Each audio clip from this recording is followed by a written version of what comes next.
ನಿರಾಕಾರಿ ಅನಂತ ಲೀಲಾ ಪುರುಷ ಕಲಿಯುಗದ ಕಾಮಧೇನು ಸಚ್ಚಿದಾನಂದ ಸಮರ್ಥ ಸದ್ಗುರು ಸಿದ್ಧಾರೂಢ ಅಪ್ಪಂಗಳವರ ದಿವ್ಯ ಶ್ರೀಪಾದಗಳಲ್ಲಿ ಸಾಷ್ಟಾಂಗ ನಮಸ್ಕಾರಗಳನ್ನು ಸಮರ್ಪಣೆ ಮಾಡಿ ಚತುರ್ದಶ ಭುವನ ಬ್ರಹ್ಮಾಂಡ ಲೋಕನಾಯಕನಾದ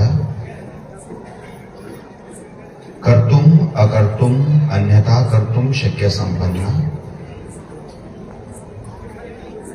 ಗೀತಾಚಾರ್ಯ ಭಗವಾನ್ ಶ್ರೀಕೃಷ್ಣಚಂದ್ರ ಪರಮಾನಂದನ ದಿವ್ಯ ಶ್ರೀ ಚರಣಾರವಿಂದಗಳಲ್ಲಿ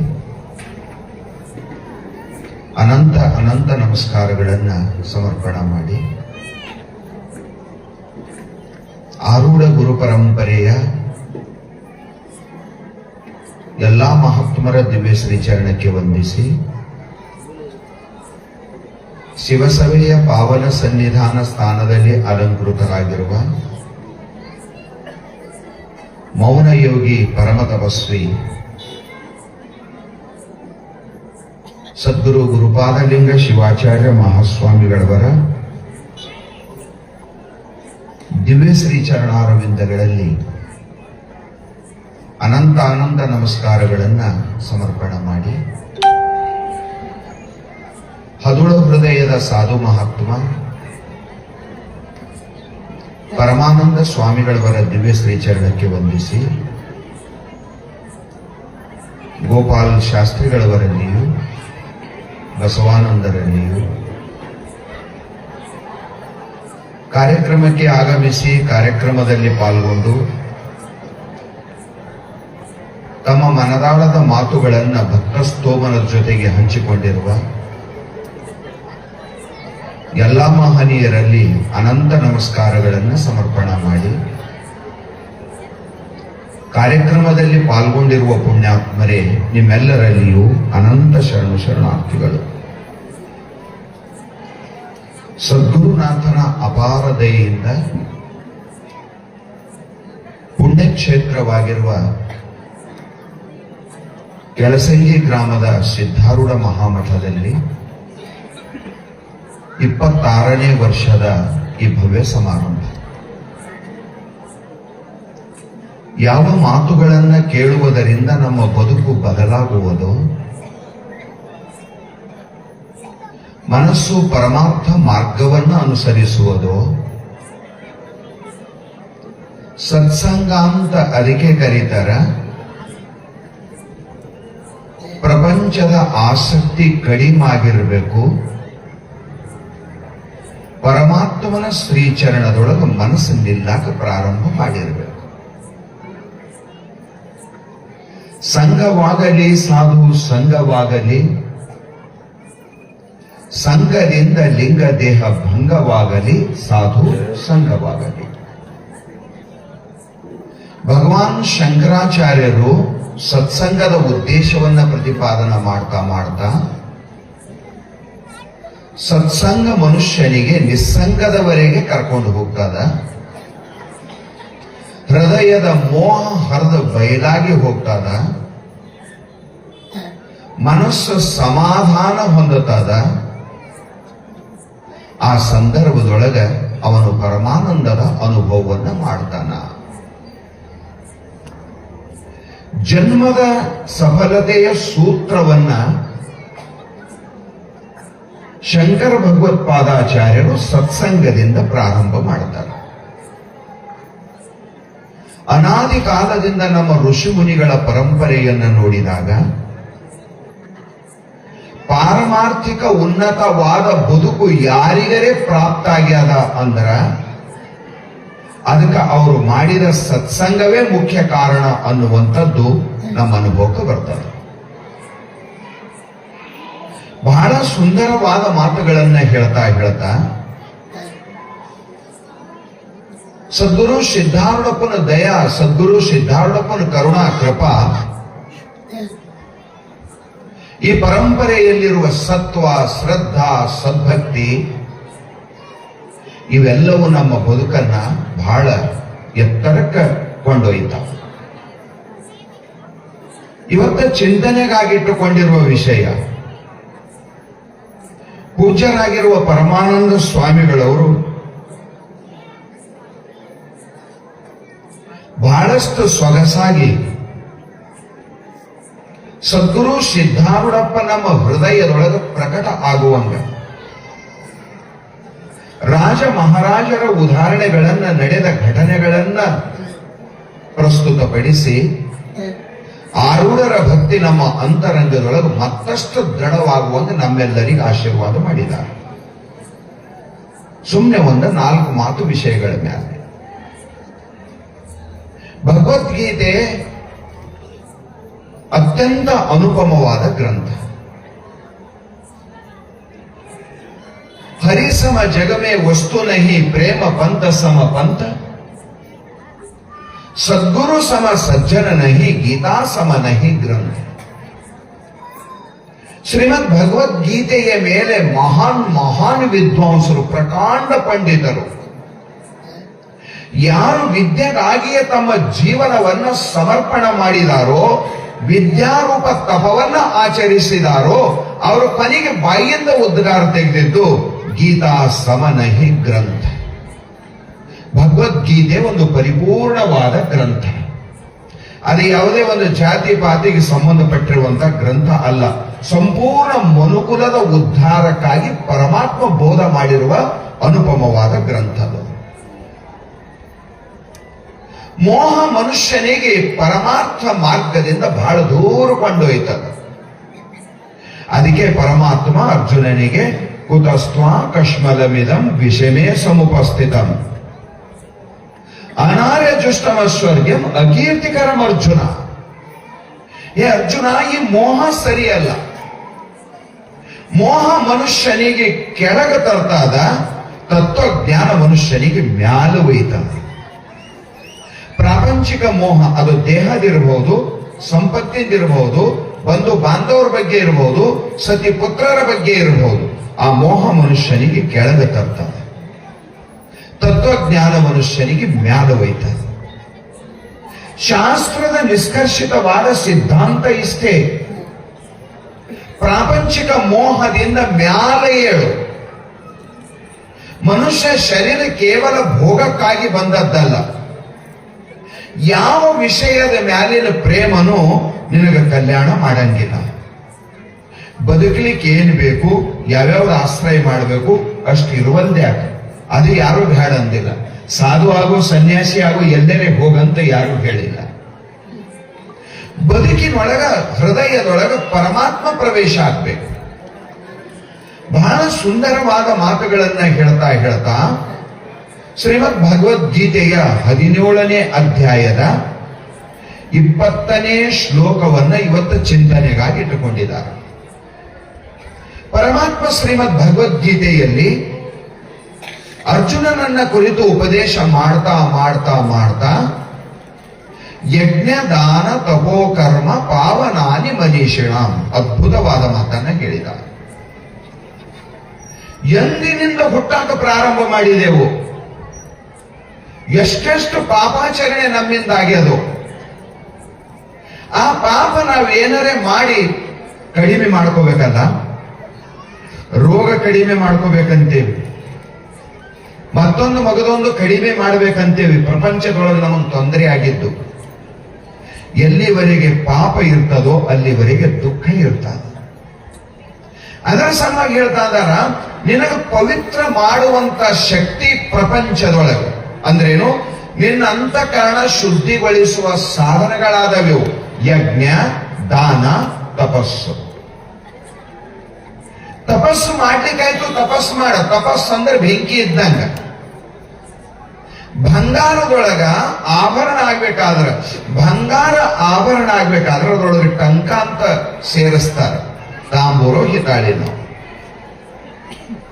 ತಾಂಬೂರು ಹಿತಾಳಿ ಸೇರಿಸಿ ಆಭರಣ ಮಾಡ್ತಾರಲ್ಲ, ಅದು ಎಲ್ಲದ ಅಂತ ನಮಗೆ ಗೊತ್ತಾಗಂಗಿಲ್ಲ. ಅದ್ರ ತುಂಬಾ ವ್ಯರ್ಥ ಹೋಗಿರ್ತದ. ನಾವೇನಾರ ಪ್ರಯತ್ನ ಮಾಡಿ ಬಂಗಾರದೊಳಗಿಂದ ಟಂಕ ಹೊರಗೆ ತೆಗಿಬೇಕಂದ್ರೆ ಸಾಧ್ಯ ಇಲ್ಲ. ಹಾಲು ಮೊಸರು ತುಪ್ಪ ಹಾಕಿ ಅಭಿಷೇಕ ಮಾಡಿದ್ರು ಏನಾಗಂಗಿಲ್ಲ. ಅದು ಶಿವ ಅಂತ ಜಪ ಮಾಡಿದ್ರು ಏನಾಗಂಗಿಲ್ಲ. ಅದು ಅದರೊಳಗಿನ ದೋಷ ಹೊರಗೆ ಬರಬೇಕು ಅಂದ್ರೆ ಅದು ಬೆಂಕಿಯಾಗಿ ಬೀಳಬೇಕು. ಬೆಂಕಿ ಒಂದರಗೆ ಆ ತಾಕತ್ತದ ಏನು ಕರಗಿಸುವಂಥದ್ದು. ಕರಗಿತು ಅಂದ್ರೆ ತಂತಾನೆ ಬೇರೆ ಬೇರೆ ಆಗ್ತದ. ಆಗ ಮನುಷ್ಯನ ಅಂತಃಕರಣ ಕರಗಬೇಕು. ಕರಗಿತು ಅಂದ್ರೆ ದೋಷಗಳು ಹೊರಗೆ ಹೋಗ್ತಾವ. ಬಂಗಾರ ಕರಗಿದಾಗೆ ತಾಮ್ರ ಬೇರೆ, ಹಿತಾಳಿ ಬೇರೆ, ಬಂಗಾರ ಬೇರೆ ಆಗ್ತಾವ. ಆಗ ಹೃದಯ ದ್ರವೀಭೂತ ಆಯಿತು ಅಂದ್ರೆ ಅಂತರಂಗದ ಪಾಪಗಳೆಲ್ಲ ಹರ್ಕೊಂಡು ಹೋಗ್ತಾವ.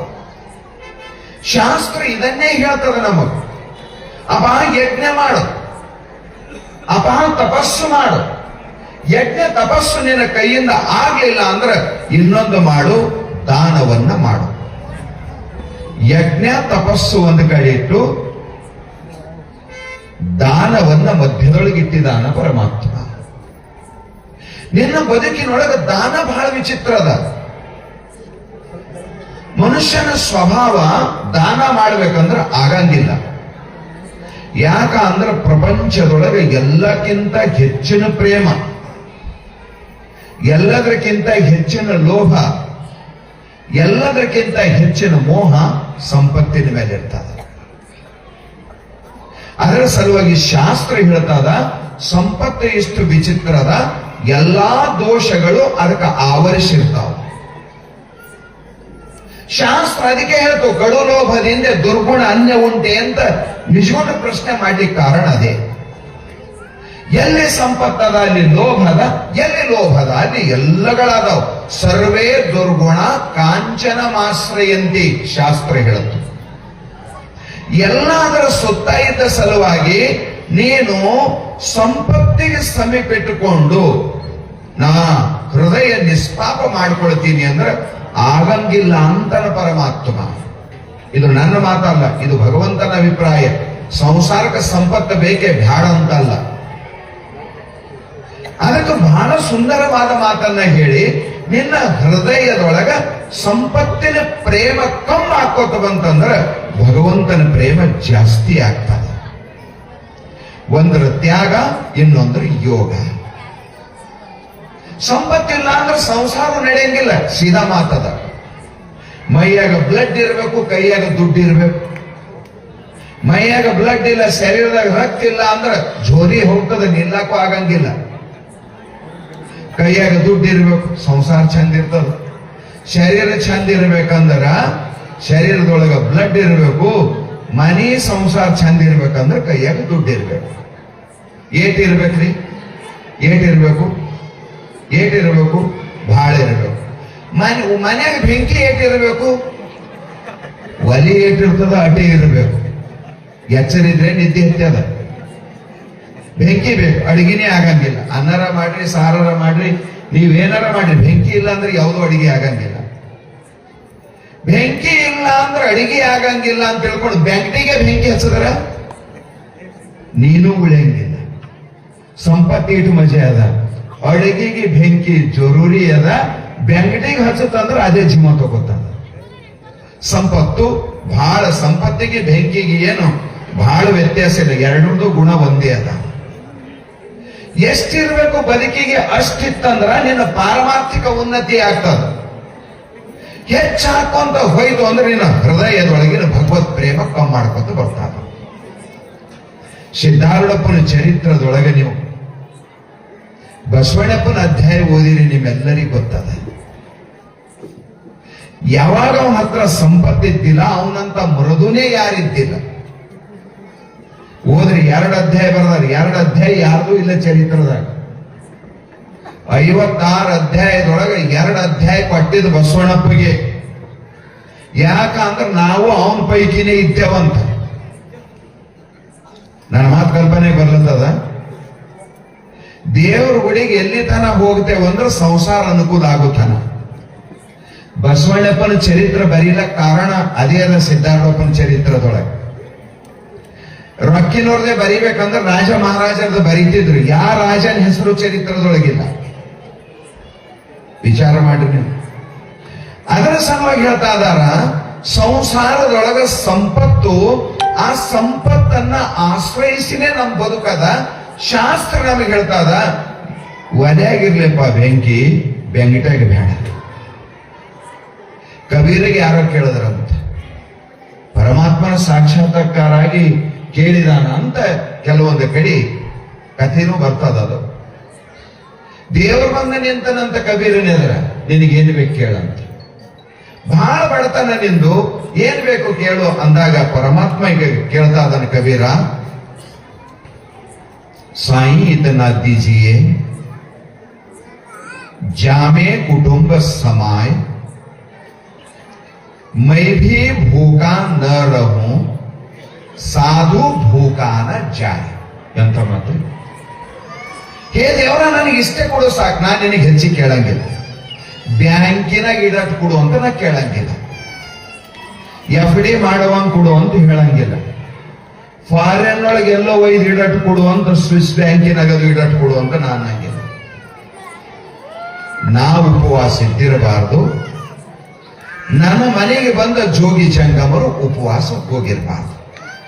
ನೀನೇ ತಿಳಿದು ಕೊಡು. ಇವತ್ತು 4 ಜನ ಬರ್ತಾರೋ, 8 ಜನ ಬರ್ತಾರೋ, 10 ಜನ ಬರ್ತಾರೋ ಏನು ನನಗೆ ಗೊತ್ತಿಲ್ಲ. ಬಂದವರು ನನ್ನ ಮನೆಯಿಂದ ಉಪವಾಸ ಹೋಗಿರ್ಬಾರ್ದು. ಇಷ್ಟ ಸಾಕು. ಇಷ್ಟೇ ಅಲ್ಲ, ಮತ್ತೆ 100 ಚೀಲ ಮನೆಯೊಳಗೆ ಜ್ವಾಳ ಅದಾವ ಅಂದ್ರೆ ನಾವು ಉಣೋದು ಎಷ್ಟ್ರಿ ದಿನಕ್ಕ? ಎಷ್ಟು? 2 ರೊಟ್ಟಿ 4 ರೊಟ್ಟಿ ಅಷ್ಟೇ ಅಲ್ಲ. 100 ಚೀಲ ಅದಾವಂತ ತಿನ್ನಾಕ ಬರ್ತದೆ ಏನೊಂದು 10 ಕಿಲೋ ಒಮ್ಮೆ ಬರಂಗಿಲ್ಲ. ಅದು ಬಟ್ಟೆ ಮೀಲಿರಲ್ದ್ಯಾಕ ಮನೆಯೊಳಗೆ, ದೊಡ್ಡ ಶೋರೂಮೇ ಇರಲ್ದ್ಯಾಕ ನೀನು ಉಡೋದೆಷ್ಟು? 5-6 ಮೀಟರ್. ಅದಕ್ಕಿಂತ ಹೆಚ್ಚಿಗೆ ಉಡತೀನಿ ಅಂದ್ರೆ ನೀನೇ ಉಳಿಯಂಗಿಲ್ಲ. ಒಂದ್ರ ಮೇಲೊಂದು ಸುತ್ಕೊಂಡು ಕುಂತಾರೆ. ಶಾಸ್ತ್ರ ಹೇಳ್ತದ, ಬದುಕಿಗೆ ಸ್ವಲ್ಪ ಬೇಕು, ಭ್ರಮಕ ಜಾಸ್ತಿ ಬೇಕು. ಶರೀರ ತೃಪ್ತಿಗೆ ಸ್ವಲ್ಪ ಬೇಕು, ಮನಸ್ಸಿನ ತೃಪ್ತಿಗೆ ಜಾಸ್ತಿ ಬೇಕು. ಏಟು ಕೊಟ್ಟರು ಮನಸ್ಸು ತೃಪ್ತಾಗಿಲ್ಲ, ನಾವು ದೇವರ ಕಡೆ ಅದಕ್ಕೆ ಬಂದಿಲ್ಲ. ಅದರ ಸಲುವಾಗಿ ಬಸವಣ್ಣಪ್ಪನ ಚರಿತ್ರೆ ಅವು 2 ಬರೆದಿದ್ದಾರೆ, 2 ಅಧ್ಯಾಯ ಬರೆದಿದ್ದಾರೆ ಸಿದ್ಧಾರೂಢಪ್ಪನ ಚರಿತ್ರೆದೊಳಗೆ. ಅಬ್ಬ ನೋಡು, ಸಂಪತ್ತು ಇಲ್ದಾಗ ಅವನ ಪರಿಸ್ಥಿತಿ ನೋಡು, ಸಂಪತ್ತು ಬಂದಾಗ ಅವನ ಪರಿಸ್ಥಿತಿ ನೋಡು, ಸಂಪತ್ತು ಹೋದ ಮೇಲೆ ಅವನ ಪರಿಸ್ಥಿತಿ ನೋಡು. ಅವನಂಗ ಸ್ವಲ್ಪ ವಿಚಾರ ಮಾಡಿದಿ ಅಂದ್ರೆ ಹೃದಯದೊಳಗ ಬದಲಾವಣೆ ಆಗಂಗಿಲ್ಲ. ನಿನ್ನ ಮನಸ್ಸು ಸದಾ ಏಕರೂಪದೊಳಗಿರ್ತದ, ಭಜನ ಮಾಡ್ಲಿಕ್ಕೆ ಅನುಕೂಲ ಆಗ್ತದೆ. ಪಾರಮಾರ್ಥಿಕ ಬದುಕು ಸುಸೂತ್ರವಾಗಿ ನಡಿಬೇಕಂತ ತಿಳ್ಕೊಂಡು ಸಿದ್ಧಾರೂಢಪ್ಪನ ಚರಿತ್ರೆ ನಮ್ಗೆ ಏನ್ ಕಲ್ಸಂಗಿಲ್ರಿ ಇವತ್ತ. 4 ವೇದ 6 ಶಾಸ್ತ್ರ ಸುಮ್ಮನೆ ಅಂದಿಲ್ಲ ಮಾತು. 18 ಪುರಾಣ 28 ಆಗಮಗಳ ಸರ್ವಸಾರಭೂತವಾದ ಸಿದ್ಧ ಪುರುಷನ ಈ ಪವಿತ್ರ ಚರಿತ್ರವನ್ನು ಎಂತ ಮಾತಾಡ್ತಾನ್ರಿ. ಅದರೊಳಗೆ ಏನಿಲ್ಲ ಹೇಳಿ. ಅದರ ಸಲುವಾಗಿ ಭಗವಂತ ಗೀತೆಯಲ್ಲಿ ಹೇಳ್ತಾ ಇದಾನ, ಸಂಪತ್ತು ನಿನಗ ಪರಮಾತ್ಮನಿಗೆ, ಸಂಪತ್ತು ಬೇಗ ನಿನಗ, ಪರಮಾತ್ಮನಿಗೆ ಮನಸ್ಸಷ್ಟು ಬೇಡ. ನಿಜಗೊಂಡ್ರು ಅಲ್ಲಲ್ಲಿ ಸಂಪತ್ತಿನ ಮಾತು ಬಂದಾಗ ನಮಗೊಂದು ಮಾತು ಕಲಿಸ್ಯಾರ. ಏನಂತ ಕಲಿಸ್ಯಾರ? ಅವರೇ ಒಂದು ಪದ್ಯ ಬರೀತಾರ, ಕೂಡೆ ನೇಮಿಸಿದೆ ಹಿತ ಅಹಿತವೆಂಬೆರಡನು ನಿನ್ನೊಳಾವ ಬಲ್ಲತನ ವಿಭುದು ಹೇಳಬವ ಅಂತ ಒಂದು ಪದ್ಯ ಬರೆದಿದ್ದಾರೆ. ಕೊಡವಿಗೆ ಅಧಿಕವಾದ ಸಂಪದವನು ಮ್ಯಾಲೆ ಲೋಭವನು ನಿನ್ನೊಳಾವ ಬಲ್ಲತನ ವಿಭುದು. ದೇವರಿಗೆ ಈ ಮಾತು ನಿಜಗುಣಿಸಗಳು. ಸಂಪತ್ತಿನೊಳಗೆ ಬಹಳ ಶ್ರೀಮಂತ ಅದಾನ, ಎಷ್ಟು ಸಂಪತ್ತಿನೊಳಗೆ ಎತ್ತರಕ್ಕೆ ಹೋಗ್ಯಾನೋ, ಲೋಭ ಆದ್ರೆ 10 ಪಟ್ಟಿ ಎತ್ತರಕ್ಕೆ ಬೆಳೆದದ ಅಂದ್ರೆ ಅವರು ಕೊಡವಿಗೆ ಅಧಿಕಾರವಾದ ಸಂಪದವನು ಮೇಲೆ ಲೋಭವನು ಕೂಡೆ ನೇಮಿಸಿದೆ. ನಿಜಗುಣಿಸಗಳು. ಅದಕ್ಕೆ ಅವರು ಒಂದು ಮಾತು ಬರೀತಾರ ಪರಮಾತ್ಮನನ್ನ ಕುರಿತು. ನೀತಿ ಕ್ರಿಯಾಚಾರ್ಯ ಸ್ಥಳದ 19ನೇ ಪದ್ಯದೊಳಗ ಏನಂತಾರ ಅಂದ್ರೆ, ವಿತರಣದೊಡನೆ ಭೋಗಿಸುವ ಅರ್ಥದ ವದವನು ಬೇಡುವೆನು ಅಭವ ನಿಮ್ಮನು ಭವಭವದೊಳು. ನೋಡೋಣ ಎಷ್ಟು ಮಜಾ ಅದ. ಇನ್ನೊಂದು ಪದ್ಯ ಬರೆದ ಜೀವ ಸಂಬೋಧನಾ ಸ್ಥಳದೊಳಗೆ ಅವರೇ ಒಬ್ಬರದೇ ಮಾತಲ್ಲ. ಮಾಡಲುಚಿತವೇ ಮನುಜ ಮಾಡಲುಚಿತವೇ, ಕೂಡೆ ಬಾಧೆ ಬಹಳ ವಿಹುದ ನೋಡಿ ಧನದ ಲೋಭವಿದನು ಮಾಡಲುಚಿತವೇ. ಅಲ್ಲಿ ರೊಕ್ಕ ಬ್ಯಾಡ ಅಂದ. 19ನೇ ಜೀವ ಸಂಬೋಧನಾ ಸ್ಥಳದೊಳಗ ರೊಕ್ಕ ಬ್ಯಾಡ ಲೋಭ ಬ್ಯಾಡ ಅಂದವ್ರು ಅವರೇ. ನೀತಿ ಕ್ರಿಯಾಚಾರ್ಯ ಸ್ಥಳದೊಳಗೆ ಬಂದಂತಾರ, ಸಪ್ತ ಮಾಡಕ್ಕೂ ರೊಕ್ಕ ಬೇಕು, ಸಾಧುಗಳಿಗೆ ಭಿನ್ನ ಮಾಡಕ್ಕೂ ರೊಕ್ಕ ಬೇಕು, ಬದುಕಾಕೋ ರೊಕ್ಕ ಬೇಕು, ಜೀವನ ನಿರ್ವಹಣೆ ಮಾಡ್ಲಿಕ್ಕ ರೊಕ್ಕ ಇಲ್ಲ ಅಂದ್ರೆ ನಡೆಯಂಗಿಲ್ಲ. ಏ ಪರಮಾತ್ಮ, ಇಲ್ಲೊಂದು ಕೇಳ್ತೀನಿ ನಿನಗೆ ಏನಂತ, ಈ ರೊಕ್ಕ ನನ್ನ ಕಡೆ ಬರ್ಬೇಕು, ಖರೆ ಅದ್ರ ಗುಣ ಬಿಟ್ಟು ನನ್ನ ಕಡೆ ಬರ್ಬೇಕು. ಅದ್ರೊಳಗೇನು ಗುಣಗಳವಲ್ಲ, ಲೋಭಾದಿ ಗುಣಗಳೇನು ಅದಾವಲ್ಲ, ದುರ್ಗುಣಗಳೇನು ಅದಾವಲ್ಲ, ಅದ್ರೊಳಗ ಪಾಪ ಗುಣಗಳೇನು ರೊಕ್ಕಿನ ಜೊತೆಗೆ ಇರ್ತಾವಲ್ಲ, ಅವು ಬಾಜು ಇಟ್ಟು ಅದು ನನ್ನ ಕಡೆ ಬರ್ಲಿ ಅಂದ್ರೆ ಅವ್ರು ಹೇಳಿದ್ರು ವಿತರಣದೊಡನೆ ಭೋಗಿಸುವ ಅರ್ಥ. ಅರ್ಥ ಅಂದ್ರೆ ಸಂಪತ್ತು, ಹಂಚಿ ತಿನ್ನುವ ಸಂಪತ್ತು. ಮೊದಲು ಹಂಚಿ ತಿನ್ನುವ ಭಾವ ಕೊಡು, ಆಮೇಲೆ ಸಂಪತ್ತು ಕೊಡು. ಸ್ವಲ್ಪ ನಿಜಗೊಂಡ್ರ ಮಾತಿಗೆ ನಾವು ಹಿಂದ ಮುಂದೆ ವಿಚಾರ ಮಾಡಿ ಅರ್ಥ ಮಾಡ್ಬೇಕಾಗ್ತದೆ. ವಿತರಣದೊಡನೆ ಭೋಗಿಸುವ ಮೊದಲೇನಿಟ್ರು ವಿತರಣದೊಡನೆ. ನನ್ನಲ್ಲಿ ಬಂದ ಸಂಪತ್ತು ದೀನರ, ದುರ್ಬಲರ, ದುಃಖಿಗಳ, ನಿರಾಶ್ರಿತರ, ಯಾರಿಗೆ ಅವಶ್ಯಕತೆ ಅದ ಅವ್ರಿಗೆ ನಾನೇ ತಿನ್ನೋದಲ್ಲ, ಮುಚ್ಚಿಡೋದಲ್ಲ, ಅವರಿಗೆ ಕೂಡ ಬುದ್ಧಿ ಕೊಟ್ಟು ಆಮೇಲೆ ನೀ ಬೇಕಾದ್ರೆ ರೊಕ್ಕ ಕೊಡು. ಯಾಕಂದ್ರೆ ಕೊಟ್ಟಿ ಇಡ ಬುದ್ಧಿ ಕೊಟ್ಟಿ ಅಂದ್ರೆ ಇಟ್ಟ ನರಕಕ್ಕೆ ಹೋಗ್ಬೇಕಾಯ್ತದ, ಕೊಟ್ಟ ಸ್ವರ್ಗಕ್ಕೆ ಹೋಯ್ತಾನ. ಅದಕ್ಕೆ ನನಗೆ ವಿತರಣ ಬುದ್ಧಿ ಕೊಟ್ಟು ನನಗ ಸಂಪತ್ತು ಕೊಡು. ಸರ್ವಜ್ಞನ ವಚನ ಕೇಳಿರ್ಬೇಕು ನೀವು. ಒಂದು ದೇವ್ರ ಬಗ್ಗೆ ಡೆಫಿನಿಷನ್ ಬಹಳ ಮಂದಿ ಬಹಳ ನಮನೆ ಮಾಡ್ತಾರೆ. ಇವನಿಗೆ ದೇವ್ರು ಅನ್ಬೇಕು, ಇವನಿಗೆ ನಾವು ವೇದಾಂತಿಗಳು ಸತ್ತು ಚಿತ್ತು ಆನಂದ ನಿತ್ಯ ಪೂರ್ಣ ನಮ್ಮ ದೇವ್ರು. ನಮ್ಮ ಆತ್ಮದೇವ ಎಂತವ? ಸತ್ತು ಚಿತ್ತು ಆನಂದ ನಿತ್ಯ ಪೂರ್ಣ. ಸರ್ವಜ್ಞ ಲೌಕಿಕವಾದ ಮಾತು ಹೇಳ್ತಾ ಇದ್ದಾನೆ. ದೇವ್ರು ಯಾರು? ನೀನು ದೇವರಾಗದಿದ್ರೆ ಆಗು. ಈವಂಗೆ ದೇವಂಗೆ ಆವ ಅಂತರ ಉಂಟು. ದೇವ ಸದಾ ಈವನಾಗಿ, ಈವನೇ ದೇವ ಸರ್ವಜ್ಞ. ಎಂಥ ಮಾತ್ರಿ! ದೇವರ ಯಾಕಾದ? ಜಗಲಿ ಮ್ಯಾಲ ಸ್ಥಾಪನ ಮಾಡ್ತೇವಿ, ಗುಡಿ ಕಟ್ಟುತ್ತೇವಿ, ಗುಡಿ ಮೇಲೆ ಕಳಶ ಇಡ್ತೇವಿ, ವರ್ಷಕ್ಕೆ ಜಾತ್ರೆ ಮಾಡ್ತೇವಿ. ಯಾಕ? ಕಾರಣ ಏನು? ನಾ ಮೂರು ದೇವರು ಸತ್ಯದ ದೇವರದ ಅಂದಿದ್ದು ಕೊಡ್ತದ, ಬೇಡಿದವ್ರಿಗೆ ಬೇಡಿದ್ದು ಕೊಡ್ತದ. ಹಂಗದ ನೋಡ್ರಿ. ಕೊಡ್ತದಂತ ಗುಡಿ ಕಟ್ಟ್ಯಾರ, ಕೊಡ್ತದಂತ ಕಳಸ ಇಟ್ಟಾರ, ಕೊಡ್ತದಂತ ಜಾತ್ರೆ ಮಾಡ್ತಾರ, ಹರಕೆ ಮಾಡ್ತಾರ. ಕೊಟ್ಟ ಸಲಕ್ಕಾದ್ರೂ ದೇವರಾಗ್ಯದ, ಇಟ್ಟ ಸಲುವಾಗಿ ದೇವರಾಗಿಲ್ಲದು. ನೀನು ದೇವರಾಗಲಿಲ್ಲ ಅಂದ್ರೆ ಕೊಡು, ಕೊಟ್ಟ ನೀನು ದೇವರಾಯ್ತಿ. ನಾವು ರಾಜ ರಂತಿ ದೇವನ ಚರಿತ್ರೆ ಓದ್ತೇವಿ, ಕರ್ಣನ ಚರಿತ್ರೆ ಓದ್ತೇವಿ, ಜೀಮೂತ ವಾಹನನ ಚರಿತ್ರೆ ಓದ್ತೇವಿ, ಅತ್ತಿಮಬ್ಬೆಯ ಚರಿತ್ರೆ ಓದ್ತೇವಿ, ದಾನ ರತ್ನಾಕರ, ದಾನ ಚಿಂತಾಮಣಿ, ಸೂರ್ಯ ಪುರಾಣದೊಳಗೆ ದಾನದ ಬಗ್ಗೆ, ಮಹಾಭಾರತದೊಳಗೆ ದಾನ ಧರ್ಮ ಪರ್ವ. ಮಹಾತ್ಮರು ಎಲ್ಲರೂ ಹೇಳ್ಯಾರ ದಾಸೋಹ ಮಾಡು, ದಾನ ಮಾಡು, ದಾಸೋಹ ಮಾಡು ಅಂತ. ನೀರು ಹರಿದ್ರ ಚಂದ ಇರ್ತದ, ನೀರ್ ನಿಂತರ ಮಲಿತದ, ಇದು ನಮಗ್ ಗೊತ್ತದ. ಮ್ಯಾಲ ಹಾಸ್ ಬರ್ತದ, ನೀರೇ ಕಾಣ್ಲಾರ್ದಂಗ ಆಗ್ತದ. ಸಂಪತ್ತು ಹರಿತಾ ಇರಬೇಕು, ಹಂಗೆ ಉಳಿತಂದ್ರ ಅದ್ರ ಮುಳುಗಿ ನಿನಗೆ ಕಾಣಿಸ್ಲಾರ್ದಂಗ ಮಾಡ್ತದದು ಜಗತ್ತಿನೊಳಗೆ. ಅದರ ಸಲುವಾಗಿ ಪರಮಾತ್ಮ ಅಂದ ಹರಿಸ್ಬೇಕಂದ್ರೆ ಎತ್ತರ ಹರಿಸ್ಬೇಕ. ದಾನ ಇದು ಧರ್ಮ ಅದ, ದಾನ ಇದು ಯಜ್ಞ ಅದ, ದಾನ ಇದು ಸತ್ಕರ್ಮ ಅದ, ದಾನ ಇದು ಆತ್ಮ ಕಲ್ಯಾಣದ ದಾರಿ ಅದ, ದಾನ ಪರಮಾತ್ಮನ ಒಲುಮೆಯ ಸಾಧನ. ಒಂದ್ ಪದ್ಯ ಕೇಳಿರ್ಬೇಕು ನೀವು ನಿಜ್ಗುಣದು. ಸದರವಲ್ಲವೇ ತಿಳಿಯ ಸದರವಲ್ಲವೇ, ಮದನ ವೈರಿ ತನ್ನವರಿಗೆ ಪದುಳದಿಂದೆ ಕೊಡುವ ಮುಕ್ತಿ ಸದರವಲ್ಲವೇ. ಒಂದು ಪದ್ಯ ಬರೀತಾರೆ, ಅದ್ರ ಒಂದು ಮಾತು ಬರೀತಾರೆ. ಕಳವಿಗೆಂದು ಬಂದು ತನ್ನ ನಿಳಯದೊಳಗೆ ಕೆಡುವ ಸೊಡರ ಬೆಳಗಲವನಿ ಗಮಳತೆಯನ್ನು ತಳಿಬದೀಶ ಇತ್ತನಾಗಿ ಸದರವಲ್ಲವೇ. ಎಂತ ಮಾತ್ರ ನಿಜ್ಕೊಂಡು ದೇವ್ರ ಗುಡಿಗೆ ಬಂದನಂತ ಕಳುವು ಮಾಡ್ಲಾಕ, ಶಿವಾಲಯದು ಬಂದ ಏನಾರ ಸಿಗ್ತದೇನೋ ಅಂತ ದೀಪ ಹಚ್ಚೋಗಿದ ಪೂಜಾರಿ. ಎಣ್ಣೆ ಮುಗಿದಿತ್ತು, ಬತ್ತಿ ಸುಡಕ್ ಚಾಲು ಮಾಡಿತ್ತು, ಸಣ್ಣಾಗಿದ್ದ ದೀಪ. ಇನ್ನೇನು ದೀಪ ನಂದುತ್ತದ, ಆರ್ತದ ಅನ್ನೋ ಪ್ರಸಂಗ. ಇಮ್ಮ ಗುಡಿಯಾಗಿ ದೇವರ ಸಲುವಾಗಿ ಬಂದಿಲ್ಲ, ಕೀಲಿ ಮುರಿದು ಒಳಗ್ ಬಂದ ಕಳ್ಳ. ಸಾಮಾನ್ಯನು ಕಾಣುವಲ್ದು, ದೀಪ ಈಟೆ ಉರಿತದ. ಅವಂದ ಬೆಳಕಿದ್ರೆ ಏನಾರ ಕಾಣ್ತದ, ಏನಾರ ಒಯ್ಯಕ್ ಬರ್ತದಲ್ಲ. ಅಲ್ಲೇ ಪೂಜಾರಿ ಎಣ್ಣೆ ಇಟ್ಟಿದ, ಎಣ್ಣೆ ತಗೊಂಡ, ಬತ್ತಿ ಚಾಚ್ದ, ಆ ಬತ್ತಿಯಾಗಿ ಪಣತೆಗಿಟ್ಟು ಎಣ್ಣೆ ಹಾಕದ. ಗುಡಿ ತುಂಬಾ ಝಕ್ಕಂತ ಬೆಳಗಾಯ್ತು. ಗುಡಿಯಾಗದು ಶಿವನ ಗುಡಿ, ಏನು ಅಲಂಕಾರದ ಸಾಮಾನಿಲ್ಲ.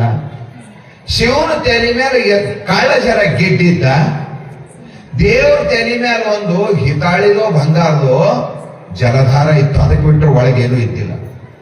ಅವಂದ ಬರದ್ ಬಂದಿದ್ದ ಇದರ ತಗೊಂಡು ಹೋಗಾರ, ನಾಳಿದ್ದು ಕಟ್ಟಿರ ನಡೀತದ ಅಂದವನೇ ನಿಲುಕ್ಲಿಲ್ಲ. ಅದು ಗಿಡ ಮನುಷ್ಯ ಇದ್ದಲ್ಲ, ಪಾನವಟ ಮೇಲೆ ನಿಂತ, ನಿಲುಕ್ಲಿಲ್ಲ, ಬಾಣದ ಮೇಲೆ ನಿಂತನು ತೆಕ್ಕೋಬೇಕಂದ. ಅದೇನ ನೆಲ ಅಲ್ಲಲ್ಲ, ಶಿವನ ಲಿಂಗ ಹೆಂಗಿರ್ತದೆ ನಿಮ್ಗೆ ಗೊತ್ತದ. ಅದು ಸ್ಪೆಷಲ್ ಗ್ರಾನೈಟ್ ಅದಿತ್ತು. ಗ್ರಾನೈಟ್ ಮನೆಯಲ್ಲಿ ನಡಿಲಕ್ ಹೋದ್ರೆ ಕಾಲ್ ಜಾರ್ತಾವ, ಅದರ ಪೂರ ಜಾರುವಂಗಿ ಅದ. ಮ್ಯಾಲ ನಿಂತ ತಗೋಬೇಕಂದ, ಕಾಲ್ ಜಾರ್ತು ಬಿದ್ದ, ಸತ್ ಹೋದನಂತ. ಯಮದೂತರು ಬಂದ್ರಂತ, ಯಮನ ಹತ್ರ ಒಯ್ಲ ಕಾಳಗ, ಶಿವಲೋಕದಿಂದ ಶಿವದೂತರು ಬಂದ್ರಂತ. ಬಿಡ್ರಿ ನಾವು ಒಯ್ತೀವಿ ಅಂದ್ರ. ಮಹಾಪಾಪಿ ಅದನ್, ಕಳ್ಳ ಅದನ್, ಡಾಕು ಅದನ್, ಇವನಿಗೆ ಯಾಕೆ ನೀವು ಒಯ್ತೀರಿ? ಇವ ನರಕಕ್ಕೆ ಬರ್ಬೇಕಿವ, ಪಾಪ ಮಾಡಿದ ಹೆಂಗ ದೇವಲೋಕಕ್ಕೆ ಹೋಗ್ತಾನ? ಚರ್ಚೆ ಆದಾಗ ಒಂದು ಮಾತು ಹೇಳಿದ್ರು ಅಂತ, ಪಾಪ ಮಾಡಿದವ ಹೋಗ್ತಾನಂತಲ್ಲ, ದೇವ್ರು ಹೇಳ್ಯಾನ. ಯಾಕ ಅಂದ್ರ ಅವ ಪಣತೆಗೆ ಎಣ್ಣೆಗೆ ಹಾಕ ಅವನ ಗುಡಿಯಾಗಿ ಬೆಳಗ್ಯಾನಂತ. ಬೆಂಕಿ ಸ್ವಭಾವ ಸುಡೋದದ, ಪ್ರಕಾಶ ಮಾಡೋದದ. ಅವನು ಹೃದಯದೊಳಗೆ ಪಾಪ ಇದ್ದಿದ್ದೆಲ್ಲ ಸುಟ್ಟು ಹೋಗ್ಯದ.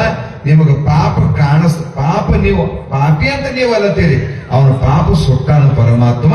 ಅದಕ್ಕ ನೀವು ಹುಡುಕಿ ನೋಡ್ರ ಅಂದಾಗ ಏನು ಪಾಪ ಇದ್ದಿಲ್ಲ ಅಂತ ಅವನಿಗೆ ಸ್ವರ್ಗಕ್ಕೆ ಒಯ್ದ್ರಂತ ನಿಜಗೊಂಡ್ರು ಬರೀತಾರ. ಕಳವಿಗೆಂದು ಬಂದು ತನ್ನ ನಿಳಯದೊಳಗೆ ಕೆಡುವ ಸೊಡರ, ಬೆಳಗಲವನಿಗೆ ಅಮಳತೆಯನು ತಳಿವದೀಸ ನಿತ್ತನಾಗಿ ಸದರವಲ್ಲವೇ ಅನ್ನುವ ಮಾತನ್ನ ಕೇಳ್ಕೊಂಡು ಬಂದಿದ್ದಾರ. ನಿಜಗುಣರ ಮಾತಾಗಿರ್ಬೋದು, ಭಗವಂತನ ಮಾತಾಗಿರ್ಬೋದು. ಪರಮಾತ್ಮ ತಾಯಿ ಅದನ, ತಂದಿ ಅದನ. ತ್ವಮೇವ ಮಾತಾಶ್ಚ ಪಿತಾ ತ್ವಮೇವ, ತ್ವಮೇವ ಬಂಧುಶ್ಚ ಸಖಾ ತ್ವಮೇವ. ಪರಮಾತ್ಮ ನಮ್ಮ ಉದ್ಧಾರಕ್ಕಾಗಿನೇ ಅದನ, ನಮ್ಮ ಅಂತಃಕರಣ ಶುದ್ಧಿಗಾಗಿನೇ ಅದನ. ಯಾರು ಅವನ ಹೆಸರು ತಗೊಳ್ತಾರ, ಯಾರು ಅವನ ಪೂಜಾ ಮಾಡ್ತಾರ, ಯಾರು ಜಪ ಮಾಡ್ತಾರ, ಯಾರು ಸ್ತೋತ್ರ ಮಾಡ್ತಾರ, ಯಾರು ಸತ್ಸಂಗ ಮಾಡ್ತಾರ, ಅವರೆಲ್ಲರ ಅಭಿಮಾನ ಪರಮಾತ್ಮನಿಗಿರ್ತದೆ. ಭಕ್ತಿ ಮಾಡೋರ ಅಭಿಮಾನ ಎಲ್ಲ ಪರಮಾತ್ಮನಿಗಿರ್ತದೆ. ಅದರ ಸಲುವಾಗಿ ಪರಮಾತ್ಮ ಕಳಕಳಿಯಿಂದ ಈ ಮಾತನ್ನ ಹೇಳ್ತಾ ಇದ್ದಾನ. ಇಟ್ಟು ನರಕಕ್ಕೆ ಹೋಗ್ಬೇಡ, ಯೋಗ್ಯವಾದ, ಅಲ್ಲಿ 3 ಕಂಡೀಷನ್ ಹೇಳ್ಯಾನ ದಾನ ಮಾಡೋರಿ. ಅದು ಬಹಳ ಡೇಂಜರ್ ಅದ, ತಗೊಳಕ್ ಸರಳ ಅದ. ಅದರ ಡೇಂಜರೇ ಮತ್ತೊಂದಲ್ಲ. ವಿಚಾರ ಮಾಡಿ ನೋಡಿದ್ರೆ ಏಕನಾಥ ಭಾಗವತ ಓದಿದ್ರೆ ಗೊತ್ತಾಯ್ತದ ದಾನ ತಗೋಬಾರ್ದಂತ. ಬಹಳ ಮಜಾ ಅದದು. ಅದರ ಸಲುವಾಗಿ ಯೋಗ್ಯವಾದ ದೇಶ, ಯೋಗ್ಯವಾದ ಸಮಯ, ಯೋಗ್ಯವಾದ ಅಧಿಕಾರಿ, ಅಲ್ಲಿ ಸಾತ್ವಿಕ ಆಗ್ತದ. ಅದು ನಿನ್ನ ಅಂತಃಕರಣ ಶುದ್ಧಿಗೆ ಕಾರಣ ಆಗ್ತದೆ. ಇಲ್ಲದ ಪರಮಾತ್ಮನ ಅಭಿಪ್ರಾಯ. ಯಜ್ಞದಾನ ತಪೋ ಕರ್ಮ ಪಾವನಾನಿ ಮನೀಷಿಣಾಮ್ ಅಂತೇನು ಹೇಳಿದಾನಲ್ಲ, ಪರಮಾತ್ಮನ ಲಕ್ಷ್ಯ ಎಲ್ಲದ ಅದು ನಾವು ವಿಚಾರ ಮಾಡಬೇಕು. ಯೋಗ್ಯವಾದ ಸಮಯದ, ಯೋಗ್ಯವಾದ ಕಾಲ ಅದ, ಯೋಗ್ಯವಾಗಿರ್ತಕ್ಕಂಥ ಪಾತ್ರ ಅದ. ಅಲ್ಲಿ ನೀ ದಾನ ಮಾಡಿದೆ ಅಂದ್ರೆ ಅದು ಪರಮಾತ್ಮನ ಸೇವಾ ಮಾಡಿದು, ತಪಸ್ಸು ಮಾಡಿದು, ಯಜ್ಞ ಮಾಡಿದ ಫಲ ನಿನಗೆ ಸಿಗ್ತದ. ಅದರಿಂದ ನಿನ್ನ ಅಂತಃಕರಣ ಶುದ್ಧಿ ಆಗ್ತದ ಅನ್ನುವಂಥ ಮಾತನ್ನ ಹೇಳಿದಾರ. ಬಹಳ ಸಂತೋಷ ಆಯ್ತು. ಸಮಯನೂ 10:30 ಆಯ್ತು. ಎಲ್ಲರಿಗೆ ಸಾಕನೂ ಆಯ್ತು. ಇನ್ನ ಮುಂದೆ ತುಲಾಭಾರ ಅಪ್ಪವ್ರು ಹಿಡ್ಕೊಂಡು ತುಲಾಭಾರು ಬಹಳ ಅದಾವ. ನಾನೀಗ ಹೋಗ್ಬೇಕು. ನಿಮ್ಮೆಲ್ಲರಿಗೆ ಆಮಂತ್ರಣ ಕೊಡ್ತಾ ಇದ್ದೀನಿ. ಊರ್ ಗುರುಗಳಿಗೆ ಕೊಟ್ರೆ ನಿಮ್ಮೆಲ್ಲರಿಗೆ ಕೊಟ್ಟಂಗೆ ಅಲ್ಲ. ಅವ್ರಿಗೆ 2 ಸಾರಿ ಕೊಟ್ಟಿನಿ. ಒಮ್ಮೆ ಹುಬ್ಬಳ್ಳ ಕೊಟ್ಟೀನಿ, ಒಮ್ಮೆ ಎಳಸಂಗಿ ಮಠದಾಗ ಕೊಟ್ಟೀನಿ. ನಮ್ಮಲ್ಲಿ ಫೆಬ್ರವರಿ 19, 20 ಈ ತಿಂಗಳ 19, 20, 21 19, 20, 21 ನಮ್ಮ ಮಠದ ರಜತ ಮಹೋತ್ಸವದ ಬೀದರ್ ಗುರುದೇವ ಆಶ್ರಮದೊಳಗೆ. ನಾನು ನಿಮ್ಮ ಊರಿಗೆ ಎಷ್ಟು ವರ್ಷದಿಂದ ಬರ್ತೀನೋ ನನಗೂ ನೆನಪಿಲ್ಲ. ಬಹಳ ವರ್ಷದಿಂದ ಬರ್ತೀನಿ ನಾ ಇಲ್ಲಿಗೆ. ನಿಮ್ಮೆಲ್ಲರಿಗೂ ಗೊತ್ತದ. ನೀವು ಬಹಳಷ್ಟು ಪ್ರೇಮದವರಿದ್ದೀರಿ. ನಾನು ನಿಮಗೆ ಎಲ್ಲರಿಗೆ ಸಾರ್ವತ್ರಿಕ ಆಮಂತ್ರಣ ಕೊಡ್ತಾ ಇದ್ದೀನಿ. ನೀವು ಒಮ್ಮೆ ನಮ್ಮ ಮಠಕ್ಕೆ ಬರ್ರಿ ಅಂತ. ಫೆಬ್ರವರಿ 19, 20, 21 ಅದ. ನೀವು ನಾವು ಕೂಡೇ ಮಾಡೋದು. ಅದೆಲ್ಲ ಗೌಡ್ರು ಬಂದಾರ, ಎಲ್ಲರೂ ಸಾವುಕಾರ ಬಂದಿದಾರ, ಅಣ್ಣವ್ರು ಬಂದಿದಾರ, ಎಲ್ಲ ನಮ್ಮ ಸತ್ಸಂಗ ಬಳಗಾದ ಗೌಡ್ರು. ಒಂದ್ಸಾರಿ ಕಾರ್ಯಕ್ರಮಕ್ಕೆ ಬರ್ರಿ ಅಂತ ನಿಮ್ಮೆಲ್ಲರಿಗೆ ಆಮಂತ್ರಣ ಕೊಟ್ಟು ನನ್ನ ಮಾತಿಗೆ ವಿರಾಮ. ಇನ್ ಮುಂದೆ ನಮ್ಮ ಪಯಣ ಮುಂದಕ್ಕೆ ಮುಂದಕ್ಕೆ ಮುಂದಕ್ಕೆ. ಬಹಳ ವಿಶೇಷವಾಗಿ ನಾವೆಲ್ಲರ ಕುರಿತು ಇವತ್ತಿನ ವಿಷಯದ ಕುರಿತು ಪ್ರವಚನ ಕಾರ್ಯಕ್ರಮ